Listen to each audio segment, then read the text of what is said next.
When families go through the probate process in Florida, most mistakes don't happen because someone's careless. They happen because people are grieving, they're overwhelmed, and they're just trying to figure things out as they go. If you're watching this video because you have recently lost someone that you love, I'm truly sorry for your loss. Probate is not something that most people expect to deal with, and yet you're trying to do the right thing for your family during this very emotional time. One of the biggest mistakes that I see is waiting too long to start the probate process. This is completely understandable, but delays can create problems with unpaid bills, insurance lapses, property maintenance issues, and creditor deadlines. In Florida, probate has a specific timelines, so waiting too long often makes the process longer and more expensive than it needs to be. For a comprehensive list of everything you need to know about probate, click the link in the description.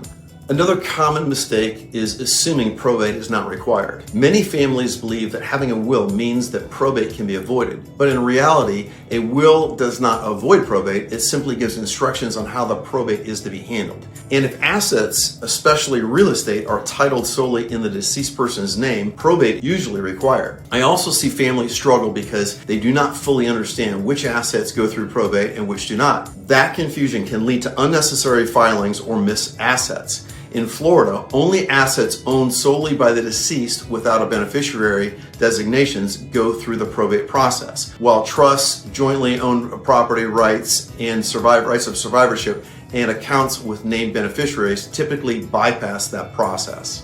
Another major mistake is trying to handle probate without the right legal help. In most Florida probate cases, especially formal administration, an attorney is required by law. And even when it's not required, mistakes with filings, deadlines, and creditor notices can cause delays and added stress later on.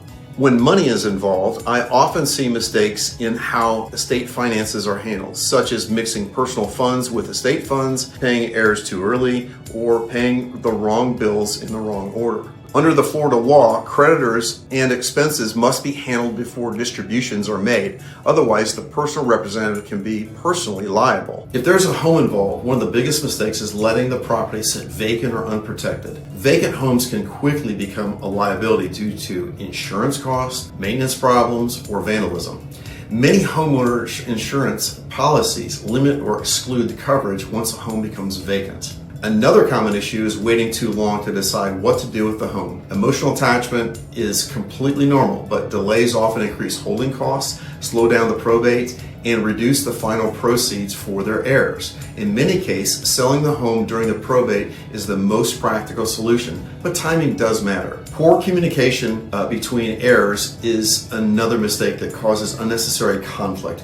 When expectations are unclear and updates are not being shared, misunderstandings can turn into disputes that slow the probate process down or even require court involvement. Families are often surprised by the total cost of probate. Attorney fees, court costs, personal representative fees, insurance taxes, property taxes, and more. Not planning for these costs can create stress and later slow the process down. And finally, one of the biggest mistakes is not asking questions early enough. Probate is unfamiliar territory for most people. Waiting until there's a problem usually limits options and increased costs, while early guidance almost always leads to better outcomes. Probate in Florida does not have to be overwhelming, but it does require timely decisions, proper guidance, and clear communication. My role is to help families understand their options, reduce stress, and move forward with confidence during a time when clarity matters most. If you have any questions or like a free, no obligation consultation, you can reach me at 904-544-5252.